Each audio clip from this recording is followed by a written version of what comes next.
అసలు లోకాలకన్నిటికీ ఉపద్రవాలు రావడానికి కారణం అంతా ఎక్కడుందంటే అర్థం పర్థం లేకుండా టీవీ సీరియళ్లలో వేళాపాళ లేకుండా దీపాలు పెట్టే వేళ లేదు, ప్రదోష వేళ లేదు.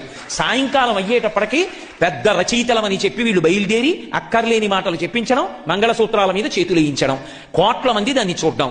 ఏది మంగళప్రదమైందో, దేన్ని మంగళప్రదంగా చూపించాలో దాని విషయంలో పరాకు జాగరూకత అవసరం. అటువంటి మంగళసూత్రాన్ని పట్టుకుంటే తల్లి అంగీకరించదు.